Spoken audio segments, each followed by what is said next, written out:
El día que todo empezó a torcerse no fue dramático. No hubo gritos, ni peleas, ni platos rotos. Fue una risa. Una maldita risa que no venía de mi mujer. Era sábado por la tarde, estábamos en casa de unos amigos en Valencia. Barbacoa, vino, niños corriendo por el jardín, conversaciones cruzadas sobre política, fútbol, y lo de siempre. Nada fuera de lo normal. Hasta que Lucía desapareció durante unos 20 minutos. No le di importancia al principio. Pensé que estaría con alguien charlando o ayudando en la cocina. Pero entonces, al ir al baño, pasé por el pasillo del fondo y la escuché. No a ella. A él. Una risa masculina, profunda, y luego su voz bajita, entrecortada. No entendí lo que decía, pero escuché perfectamente la carcajada de Lucía después. Esa risa. La misma que usaba conmigo cuando estábamos empezando. No la de cortesía, no la de compromiso. Era una risa de complicidad. Una risa suelta, libre, como si hubiera olvidado que había más mundo alrededor. Me paré en seco frente a la puerta entreabierta. No me moví. No entré. No toqué. Solo escuché. 3 frases sueltas, 2 risas más. Y luego silencio.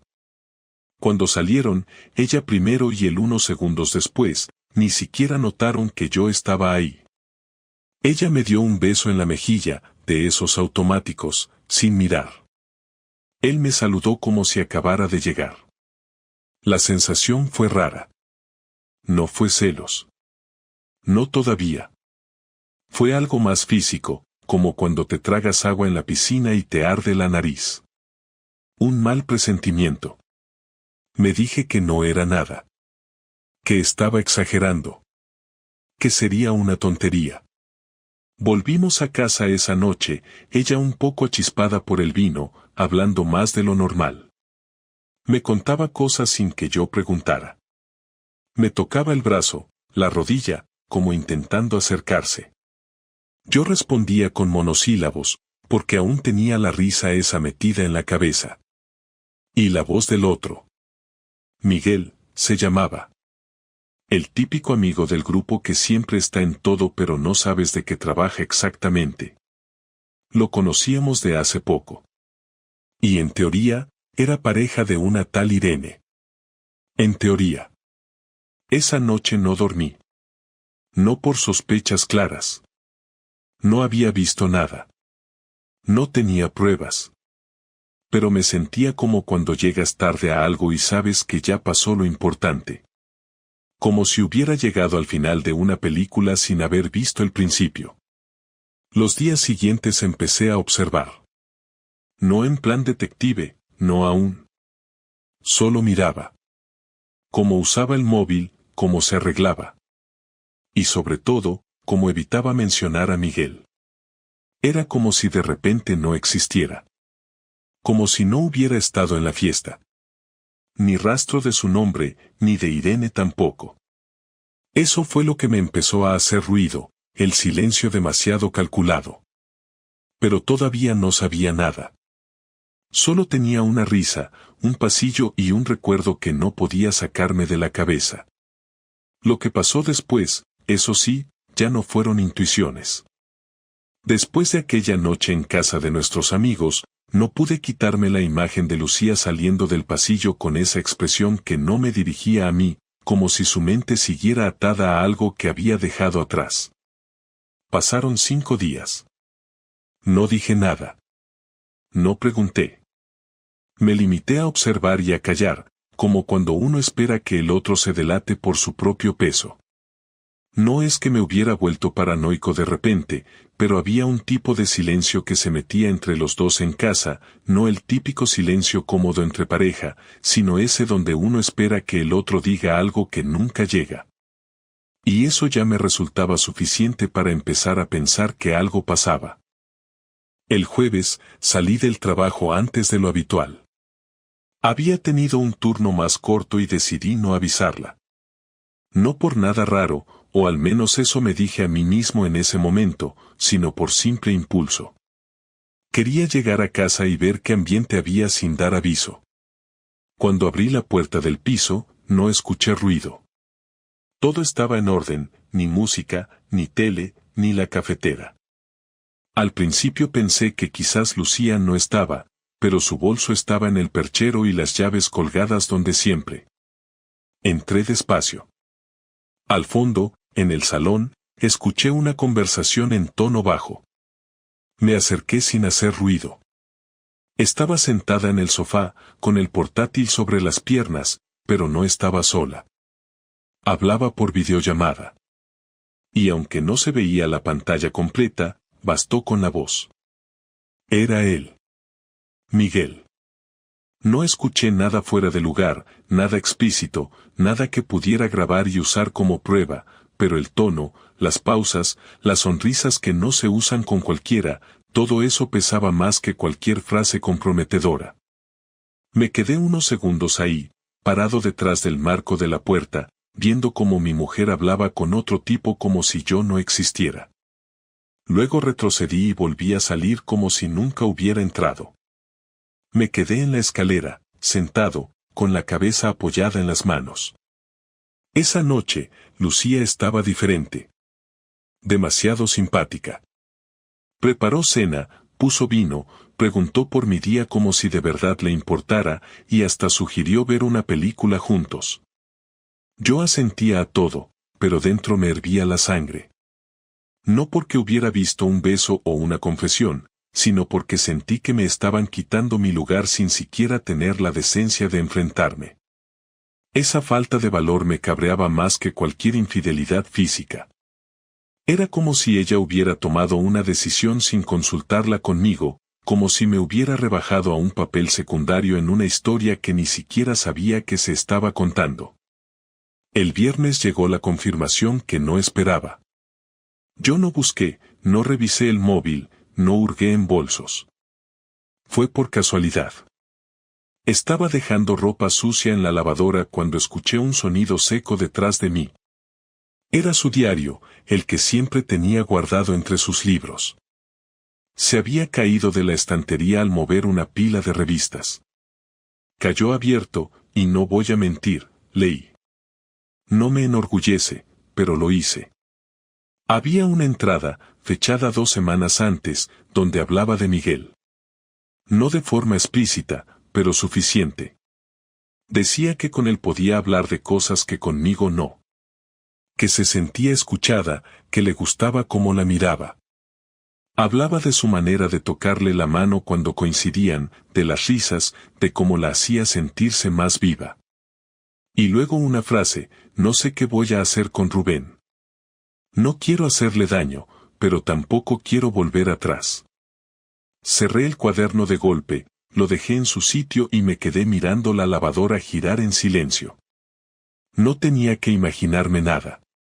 Ya lo sabía. No era una sospecha, era un hecho. Mi mujer estaba emocionalmente fuera de nuestra relación y había metido a otro dentro. Y lo peor era que lo había hecho sin decírmelo, sin enfrentarlo, sin tener ni la dignidad ni la decencia de ponerlo sobre la mesa. Esa noche no hablé. No cené. Dije que tenía dolor de cabeza y me encerré en el cuarto. Ella ni insistió. Me trajo un vaso de agua que dejé en la mesita y no volvió a entrar. Supongo que algo intuyó, pero no dijo nada. Me giré hacia la pared y ahí pasé toda la noche, sin cerrar los ojos. En mi cabeza no paraba de repetirse esa frase, no quiero hacerle daño, pero tampoco quiero volver atrás. Al día siguiente decidí no hacer el papel de víctima. Me duché, me vestí y salí temprano. Necesitaba pensar, pero no en casa. Fui a dar una vuelta por el centro, sin rumbo fijo. En algún momento acabé tomando un café en una terraza en la Plaza del Pilar. Vi pasar a familias, parejas, gente sola. Todos ajenos a lo que me pasaba. Y por un segundo pensé en no hacer nada, en fingir que no lo sabía. En dejar que las cosas se pudrieran solas. Pero no soy así. No puedo mirar a la persona con la que duermo cada noche sabiendo que me está traicionando mientras sonríe. Volví a casa al mediodía. Ella estaba en la cocina, preparando algo de comer. Le dije que teníamos que hablar.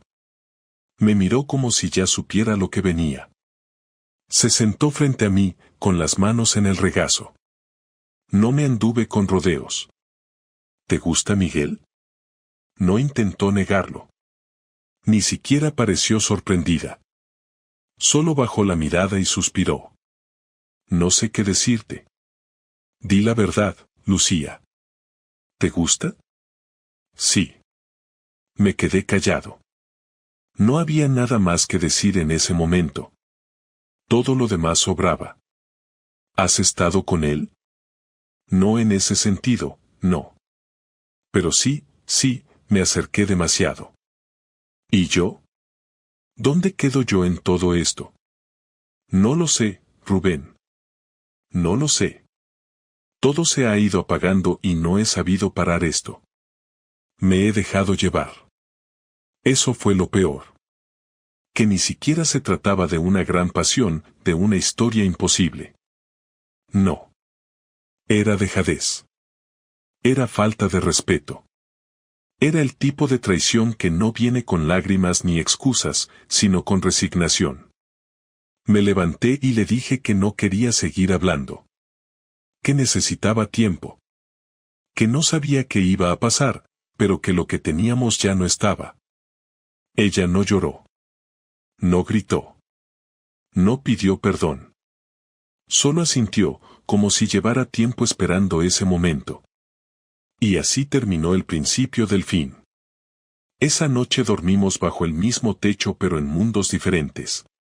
Yo en la habitación, sin apagar la luz, mirando el techo sin pensar en nada concreto, solo sintiendo el peso del aire, como si hasta eso se hubiera vuelto espeso. Ella en el sofá, lo supe por el silencio largo del pasillo, por la ausencia de su cuerpo en la cama. No hice preguntas, no fui a buscarla. Y ella tampoco se acercó. A la mañana siguiente, el sonido de los cubiertos y el olor a café recién hecho me confirmaron que todo seguía su curso normal, como si no hubiésemos tirado la bomba la tarde anterior. Me vestí sin decir palabra, bajé a la cocina y ahí estaba, sentada con una taza entre las manos. Me miró y me dijo, podemos hablar cuando quieras. Me limité a sentarme, no porque quisiera conversar, sino porque ya no tenía nada más que hacer salvo enfrentar lo que había. No sabía por dónde empezar. Durante años la conocí lo suficiente como para anticipar sus respuestas, pero esa versión suya que tenía delante me resultaba lejana, casi como una mujer nueva con su misma cara. Pensé en todas las formas posibles de decir lo que tenía atravesado, pero al final no me salió nada elaborado. Dime todo. Sin rodeos. Todo. Ella dejó la taza sobre la mesa, cruzó los brazos, bajó la mirada y se tomó su tiempo. No me apresuré, no insistí. Solo esperé. Y cuando por fin abrió la boca, su tono fue neutro, sin culpa, sin tristeza, sin rabia. No empezó con intención. Te juro que no lo busqué. Fue una tontería al principio, una conversación más con alguien que parecía escucharme. Me reía, me sentía menos invisible. Al principio me sentía culpable por disfrutar de eso. Después dejé de pensar en ti mientras lo hacía. No contesté. La dejé seguir, necesitaba que sacara todo. Quería verlo de frente, sin adornos, sin excusas. Nunca me acosté con él. Lo digo claro. No por falta de ganas, pero porque siempre había algo que me hacía parar. A veces era miedo, otras veces pensaba en los niños. Pero sí, me dejé llevar. Y sí, en mi cabeza tú ya no estabas desde hacía tiempo. Solo no sabía cómo decírtelo sin hacerte daño. No pude evitar reírme, no porque fuera gracioso, sino porque esa frase era una estupidez. ¿Y crees que esto no es hacerme daño? No lo sé, Rubén. Supongo que ya daba igual. Me levanté de la mesa, caminé unos pasos por la cocina y volví a sentarme. Quería preguntarle por qué, pero no el por qué de manual, sino el de verdad, el que explica por qué alguien cambia de dirección sin avisar. ¿En qué momento decidiste que no valía la pena intentarlo conmigo? No fue un momento. Fue poco a poco. Empezaron a molestarme cosas que antes me daban igual. Tu silencio, tu rutina, tu forma de responder siempre igual. Yo hablaba y tú no me escuchabas. Me sentía sola, aunque estuvieras al lado. Entonces él apareció y fue como si alguien encendiera la luz. ¿Y no pensaste en decirme que te sentías así? Sí. Muchas veces. Pero también sabía lo que ibas a responder, que estabas cansado, que trabajabas mucho, que ya cambiarías. Siempre prometías que las cosas mejorarían y nunca cambiaba nada. Me rendí. El problema era que todo eso que decía tenía sentido. No podía negarlo. Yo también había caído en la comodidad de suponer que todo estaba bien mientras nada explotara. Pero no justificaba nada. Una cosa era estar desconectados y otra era construir una relación paralela. ¿Y ahora qué? ¿Sigues viéndolo? No. No desde hace una semana. Lo corté cuando empecé a notar que tú sospechabas. No porque me arrepintiera, sino porque sabía que estaba por venir lo inevitable. ¿Te dolió cortarlo? Sí. Pero también sentí alivio. Ya no podía vivir con esa tensión constante. Estaba agotada. ¿Y qué quieres ahora? ¿Estar conmigo? ¿Irte? ¿Volver con él? Lucía me miró sin pestañear. Ya no tenía lágrimas, ya no parecía dolida. Era como si ya hubiera llorado todo lo que tenía que llorar mucho antes de que yo me enterara. No quiero volver con él. No quiero estar con nadie por ahora. Quiero estar sola un tiempo. Pensar. Recuperarme. ¿Y yo qué hago mientras tanto? ¿Te espero como un gilipollas? No te estoy pidiendo eso. Te estoy diciendo la verdad.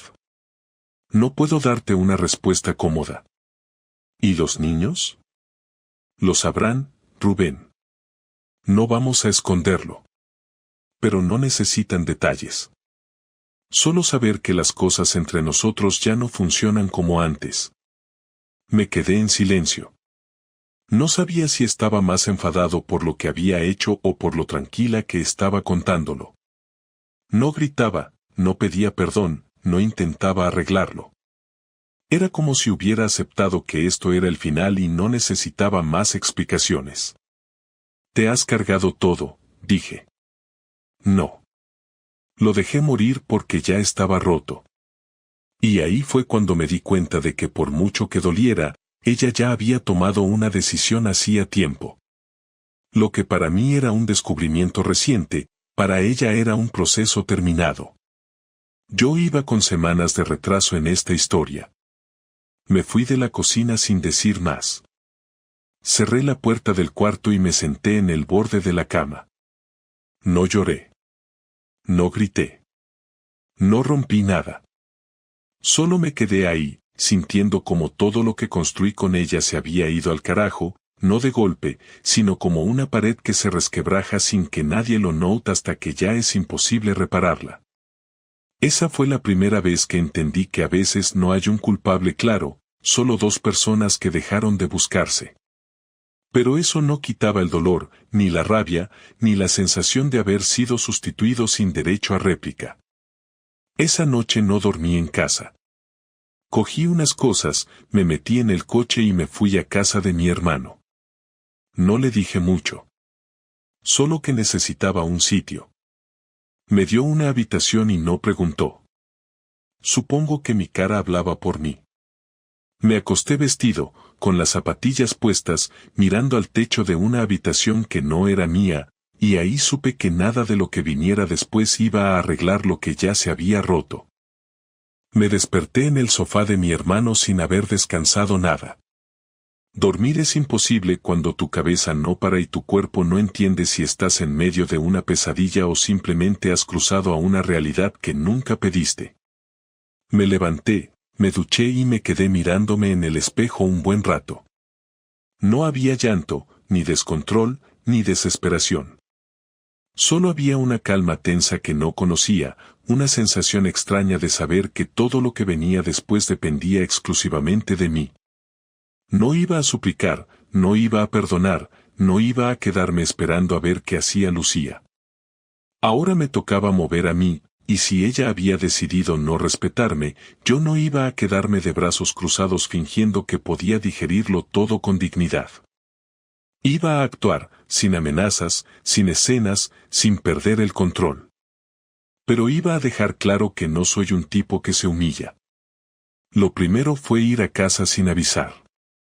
Entré cuando sabía que los niños estaban en el colegio y ella en el trabajo. Tenía las llaves, claro, pero no pensaba volver a vivir ahí. Solo iba a recoger lo que necesitaba. Me llevé mi portátil, algunos documentos, toda mi ropa, y lo más importante, mi pasaporte, cuentas bancarias, tarjetas de memoria y discos duros. No le dejé ni una nota. No le escribí un mensaje. Solo vacié mi lado del armario y me aseguré de no dejar nada importante atrás. Me fui sin cerrar la puerta con llave. Si ella quería saber que había cambiado, que lo viera cuando volviera.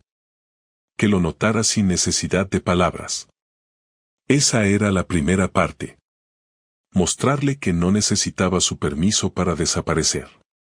Esa misma tarde fui al banco. Teníamos 2 cuentas conjuntas y 2 individuales. Las conjuntas eran para los gastos de la casa y el resto lo manejábamos cada uno como quería. Pedí sacar todo mi dinero de mi cuenta individual y cerrar la cuenta. No dije por qué. Solo que ya no me servía. Luego fui a la gestoría donde teníamos la declaración de la renta conjunta y pedí que empezaran a tramitar una separación fiscal.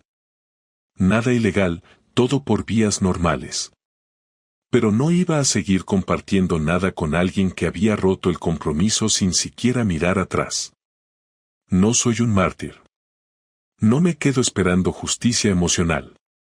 Me muevo y punto. Llamé a un abogado. No uno cualquiera, sino uno que me recomendó un compañero de trabajo que había pasado por un divorcio complicado. Me atendió esa misma semana. Le conté lo que había pasado. No usé eufemismos ni rodeos. Le dije que mi mujer había mantenido una relación emocional con otro, que no tenía intención de reconstruir el matrimonio y que yo quería proteger lo que era mío. No quería guerra. No quería quitarle nada que no le correspondiera. Pero tampoco iba a permitir que me dejara como el idiota que se quedó sin casa, sin respeto y sin opciones. El abogado me pidió pruebas. Le dije que no tenía mensajes, ni fotos, ni grabaciones. Pero le expliqué todo lo que vi, lo que escuché, lo que ella misma admitió. Me dijo que podía ser suficiente como indicio, pero que sería útil tener algo más si la cosa se ponía tensa. Me aconsejó no moverme más hasta tener una estrategia cerrada. Le hice caso, pero por dentro ya estaba armando otra parte del plan. A los 2 días, recibí un mensaje de Lucía. No una llamada. Un mensaje. Me preguntaba si pensaba volver a casa, si necesitaba hablar, si estaba bien. Le respondí solo con una frase. No hay nada que hablar. No dijo más. Supongo que entendió que las cosas ya habían cruzado un punto donde no había regreso. Pasaron 3 días sin contacto. En ese tiempo me dediqué a revisar todo. Facturas, suscripciones, contratos. Saqué fotocopias de todo lo que nos unía legalmente. Quería tenerlo claro para saber cómo separar cada cosa sin errores. Mientras tanto, hablé con una amiga que trabaja en una empresa de recursos humanos. Le pedí ayuda para localizar a alguien que trabajara en el mismo instituto que Lucía. No dije por qué, solo que necesitaba una conversación informal. Me consiguió el contacto de una compañera que conocía de hace años. La llamé. Le dije que era el marido de Lucía y que tenía que aclarar algo. Ella dudó un poco, pero al final aceptó hablar. Me reuní con ella en una cafetería cerca del centro. No hice ninguna acusación directa. Solo dejé caer nombres, comentarios sueltos, preguntas que parecían inocentes pero estaban bien pensadas. Me confirmó que Lucía y Miguel eran muy cercanos en el trabajo. Que muchas veces salían juntos a comer, que hacían muchas actividades fuera del horario, que había rumores. Lo típico. Nadie dice nada claro, pero todos lo saben. Cuando le pregunté si Irene seguía con Miguel, hizo una mueca. No oficialmente, pero ya nadie los ve juntos. Esa fue la frase que me cerró el círculo. Si Irene había desaparecido, era porque Miguel ya no se molestaba en disimular. Y eso encajaba con todo lo que yo había visto. No era solo emocional. O si lo fue al principio, ya había cruzado otras líneas. Salí de esa reunión con una decisión tomada. No iba a quedarme en el papel del hombre dejado que firma los papeles sin decir nada. Iba a darle a Lucía una dosis de realidad que no se olvidara pronto. No por venganza ciega, sino por justicia. Por equilibrio. Por no dejar que saliera de esto sin consecuencias reales. Pedí al abogado que preparara un primer borrador de la demanda. No por la vía contenciosa aún, sino como advertencia. Pero con condiciones claras, separación total de bienes, custodia compartida con calendario detallado, división exacta de gastos escolares y cero contacto fuera de lo estrictamente necesario. Además, pedí que incluyera un documento aparte con un resumen de todo lo que había sucedido, con fechas, lugares y detalles. No era legalmente necesario, pero serviría para que quedara constancia escrita de cómo había actuado ella. Quería que lo leyera y entendiera que yo no había olvidado nada. Una semana después, le envié el documento a su correo personal. Nada de abogados aún. Solo el archivo, con un mensaje simple: esto es lo que viene. Léelo bien. No respondió ese día. Ni al siguiente. A la noche del segundo día, llamó. No contesté. A la tercera, me escribió: ¿qué es todo esto? Le dije que no había más margen, que las decisiones estaban tomadas y que no había espacio para diálogos vacíos. No volvió a insistir durante un tiempo. Pero ya sabía que el golpe había llegado. Porque por primera vez en semanas, era ella la que no sabía qué hacer. Y yo, por fin, era el que marcaba los tiempos. Pasaron 3 días desde que le envié el documento. No hubo llamadas, ni mensajes nuevos, ni correos. No me sorprendía, Lucía siempre fue de las que se tomaban su tiempo para procesar las cosas, aunque ahora no se trataba de entender nada sino de asumir que ya no había vuelta atrás. Lo que más me inquietaba era que parecía no tener intención de hablar, como si esperara que yo diera otro paso, como si aún creyera que podía evitar la conversación inevitable. Pero esta vez no era yo el que iba a buscar el diálogo. Fui yo quien puso las condiciones, quien cerró la puerta y solo iba a abrirla si venía a enfrentar la situación de verdad, sin rodeos ni intentos de suavizar lo que ya no se podía suavizar. Entonces, la tarde del jueves, me llamó. ¿Podemos hablar? Dijo directamente, sin presentaciones ni preguntas vacías. Sí. Pero no voy a escucharte si vienes con rodeos. Habla claro, le respondí. ¿Puedes venir a casa? No. Nos vemos en el bar de la esquina. A las 6. Colgué sin esperar respuesta. Quería hablar, sí, pero no en el lugar donde compartimos cama, hijos, silencios y traiciones. No iba a discutir mi futuro sentimental sentado en el salón que limpié cientos de veces mientras ella se reía con otro por videollamada. A las 6 en punto estaba en la terraza. Ella llegó 3 minutos tarde. Iba vestida con ropa de trabajo, como si acabara de salir del instituto, pero se notaba que se había arreglado un poco más. No le hice ningún comentario. Se sentó y pidió un café. Yo ya tenía uno delante, sin tocar. Leí lo que me mandaste, dijo ella, sin rodeos, como le pedí. Y no esperaba que fueras tan directo. Después de lo que hiciste, no voy a preocuparme por la forma en que digo las cosas. No vine a justificarme. Mejor. Porque no tengo tiempo para escuchar excusas. Vine a entender si esto es definitivo. ¿Tú qué crees? Se quedó callada unos segundos, miró su taza, dio un sorbo y luego levantó la vista. Yo pensé que podíamos darnos un tiempo. Espacio. Pero no esta reacción. Me dejaste fuera de todo. No diste lugar a que yo pudiera arreglar nada. ¿Arreglar qué, Lucía? ¿Una traición emocional que duró semanas? ¿Una desconexión voluntaria? ¿Las mentiras? ¿Las salidas con él? ¿Tu decisión de seguir viéndolo aunque sabías que yo sospechaba? Nunca quise hacerte daño. Pues lo hiciste igual. Consciente.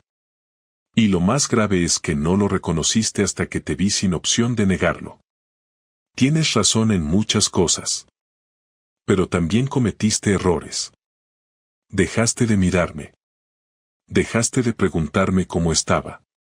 Vivías para el trabajo, para los niños, para cualquier cosa menos para nosotros. ¿Y eso justifica que buscaras a otro? No. Pero explica por qué lo hice. Pues a mí no me importa. Porque si lo querías hablar, lo hablabas conmigo. Pero decidiste hablarlo con otro. Decidiste que era más fácil reírle las gracias a él que venir a decirme que te sentías sola. Así que no me vengas ahora con explicaciones tardías. Sé que ya no quieres seguir. Lo tengo claro. Pero quiero que sepas que no fue algo que hice por maldad. No fue un plan. Lo sé. Fue peor. Fue una cobardía. Y esa es la parte que no pienso perdonar. Que no tuvieras el valor de decirme las cosas cuando aún tenías la opción de hacerlo bien. Yo no soy perfecto, Lucía. Nunca pretendí serlo. Pero nunca mentí. Nunca miré a otra mujer mientras estaba contigo. Nunca hice nada que te hiciera sentir menos. Y tú no solo lo hiciste, sino que te creíste con derecho a no contarlo. Pensé que era una crisis. Pensé que pasaría. Y cuando me di cuenta de que no iba a pasar, ya era tarde. Me sentí atrapada. ¿Y ahora qué sientes? Siento que te perdí. Me perdiste, sí. Pero no ahora. Me perdiste el día que elegiste a otro antes que a mí. El día que tuviste algo que decir y decidiste no decirlo. ¿Vas a seguir adelante con el divorcio? Sí. ¿Y no hay ninguna posibilidad de que lo reconsidere? No. ¿Así de frío? No es frialdad. Es claridad. Me cansé de esperar que las cosas cambien. Me cansé de hacer el papel del que siempre aguanta. Esta vez decidí que el que se baja del tren soy yo. ¿Y los niños? Lo hablaremos con ellos. Les diremos la verdad sin dañarles. Pero no vamos a fingir algo que no existe solo para que crean que todo está bien. ¿Dónde vas a vivir? Ya tengo un sitio. No necesito tu aprobación ni tu ayuda. Solo quiero cerrar esto de forma civilizada. ¿Y si yo no quiero firmar? Entonces será por la vía legal. No me voy a quedar atado a una persona que ya no tiene nada que ver conmigo. Nunca pensé que llegaríamos a esto. Yo tampoco. Pero aquí estamos. Nos quedamos en silencio un rato. Ella terminó su café. Yo ni lo toqué. Nos miramos por última vez sin decir nada más. Me levanté, dejé un billete sobre la mesa y me fui sin despedirme. No porque quisiera hacer una escena, sino porque ya no había más que hablar. Ya no éramos pareja. Solo éramos dos personas que compartieron una vida durante años y ahora se miraban como desconocidos. Y eso, al menos, sí era definitivo. La mañana después de esa conversación me levanté sin esperar nada nuevo. No había confusión, no había dudas, no había necesidad de repasar lo que habíamos dicho ni de pensar si había otra alternativa. Ya estaba todo claro. Ella sabía que no iba a dar marcha atrás, yo sabía que no me iba a arrastrar por algo que se rompió desde hace tiempo y lo único que quedaba era seguir adelante con lo que ya habíamos empezado. Me preparé un café solo, me senté en el comedor del pequeño piso que estaba alquilando y por primera vez en mucho tiempo, no tuve prisa. No había silencios incómodos que llenar, no había falsas rutinas que fingir, no había esa tensión que se instala cuando alguien en casa está ocultando algo y el otro no lo dice pero lo siente. Era la primera vez en semanas que respiraba sin sentir que cargaba con una mochila invisible. No era felicidad, no era paz, pero era una ausencia de ruido que yo ya necesitaba. Durante los días siguientes, me enfoqué en ordenar todo. Hablé con el abogado para cerrar los últimos detalles, firmé los papeles y le pedí que fuera él quien se los enviara a Lucía. No quería volver a cruzar otra palabra con ella sobre este asunto. Ya habíamos dicho todo. Le pedí que se mantuviera estrictamente en lo legal, sin concesiones emocionales. Custodia compartida, horarios bien marcados, cada uno se encarga de su parte sin interferencias, sin discusiones absurdas, sin usar a los niños como excusa para prolongar algo que ya estaba muerto. Ella los aceptó sin quejas, lo cual me sorprendió. Pensé que pondría más resistencia, pero quizás también entendió que no había espacio para más conflictos. O quizás le convenía. En el fondo, ya no me importaba qué pensaba o sentía. Solo quería que todo terminara sin desgastes innecesarios. Con los papeles firmados y las condiciones claras, empezamos a dividir todo lo material. Lo hicimos en 2 tardes. Ella se quedó en la casa, no porque yo se la regalara, sino porque era lo más práctico para los niños, y porque me daba igual quedarme sin sofá, sin tele o sin microondas. Me llevé mis cosas, las que había comprado con mi dinero, las que no tenían valor emocional para nadie más que para mí. No hubo discusiones por eso. Ella evitó hablar más de lo necesario. Yo igual. El ambiente era el de 2 personas que se conocen mucho pero que ya no tienen nada que decirse. Nos mirábamos con una mezcla de resignación y agotamiento. No había odio.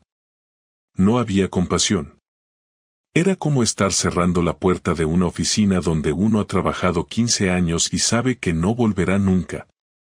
Llevas tus cosas, saludas y te vas sin mirar atrás. Una vez hecho todo lo administrativo, quedaba hablar con los niños. No fue fácil.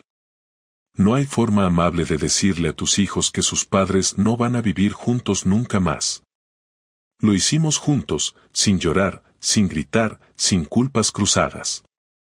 Les dijimos que las cosas entre nosotros habían cambiado, que ya no íbamos a ser pareja pero que seguiríamos siendo sus padres y que eso no iba a cambiar. Ellos no preguntaron mucho. Supongo que intuían cosas. Los niños son más perceptivos de lo que uno cree. El mayor nos miraba con una mezcla de madurez y tristeza contenida. El pequeño se quedó callado. No dijo una palabra en todo el rato. Cuando terminamos, cada uno fue a su habitación. Nadie hizo preguntas sobre Miguel, nadie pidió explicaciones que no estaban listos para escuchar. Y yo agradecí que ese momento no se convirtiera en un drama. Ya bastante roto estaba todo como para arrastrarlos a ellos por algo que no habían provocado. Después de eso, dejé de pasar por la casa. Solo iba cuando tocaba recoger a los niños. Lo hacíamos en la calle, en la puerta. Ni un paso dentro. Ni una charla larga. Ella bajaba con ellos, yo los recogía, nos saludábamos con un gesto mínimo y cada uno seguía su camino. Las primeras veces fueron raras. Verla ahí, en el portal, con esa expresión neutra, sin saber si decir algo más o quedarse callada. Yo optaba por lo segundo. No quería dar pie a nuevas conversaciones. Ya no teníamos nada que contarnos. Y por suerte, ella tampoco insistía. Con el paso de los días, empecé a construir algo parecido a una rutina. Me acostumbré al silencio del nuevo piso, a cocinar solo, a doblar mi ropa sin que nadie la desordenara, a ver la televisión sin tener que preguntar qué querían ver los demás. Me reencontré con algunos amigos que había dejado de ver por estar demasiado metido en la dinámica familiar. Volví a salir a correr, a ir al gimnasio, a leer sin interrupciones. No es que todo fuera fácil, ni que todo se sintiera bien, pero había algo en esa nueva soledad que me resultaba más honesto que la compañía falsa que tenía antes. Por lo menos ahora sabía en qué terreno pisaba. Una tarde, el mayor de mis hijos me preguntó si yo estaba enfadado con mamá. Le dije que no. Le dije que a veces las personas cambian, que dejan de quererse como antes y que eso no significa que uno odie al otro. Solo significa que ya no pueden compartir la misma vida. Me miró sin entender del todo, pero no dijo nada más. Solo asintió y se fue a su cuarto. Yo no insistí. Sabía que tarde o temprano haría sus propias preguntas y que tendría que enfrentar sus propias versiones de esta historia. Lo importante era que sintiera que podía hablar conmigo cuando lo necesitara. Un sábado por la mañana, mientras tomaba café en la terraza, recibí un mensaje de Lucía. Me deseaba suerte en una entrevista que sabía que tenía esa semana. No era un intento de volver a hablar, ni una excusa para retomar contacto. Solo eso, un mensaje breve, cortés, educado. No le respondí. No porque estuviera molesto, sino porque no quería abrir ninguna puerta. Agradecí el gesto en silencio, pero no tenía nada que decirle. No más palabras. No más recuerdos. Ya estábamos en caminos distintos y no me interesaba que se cruzaran otra vez. Un mes después, me di cuenta de que no la pensaba cada día. Ya no me despertaba con su nombre en la cabeza. Ya no revisaba el móvil esperando algún mensaje. Ya no miraba fotos antiguas. El dolor había empezado a aflojar, no porque hubiera sanado del todo, sino porque había encontrado otras cosas en las que pensar. Mis hijos, mi trabajo, mi tiempo libre, mis amigos. Nada extraordinario, nada de película, pero suficiente como para reconstruirme sin necesidad de mirar atrás. Terminar así no era lo que esperaba. Nunca imaginé que después de tantos años, el final sería tan frío, tan técnico, tan directo. Pero era lo que tocaba. No hubo justicia poética, no hubo revelaciones que arreglaran todo. Solo decisiones tomadas a tiempo para no seguir destruyendo lo poco que quedaba. Y en eso, aunque doliera, había una especie de alivio. Si me preguntas qué aprendí de todo esto, te diría que lo peor no es que alguien te traicione. Lo peor es no ver que las señales estaban ahí y uno decidió ignorarlas por comodidad o por miedo. Que no hay que esperar a que el otro te diga que ya no te quiere para reaccionar. Y sobre todo, que cuando uno se respeta, el dolor se vuelve más soportable. Puede doler, pero no te rompe. Porque al final, lo que te permite salir adelante no es que el otro te pida perdón, sino que tú sepas que hiciste lo correcto. Y eso, al menos, yo lo tengo claro.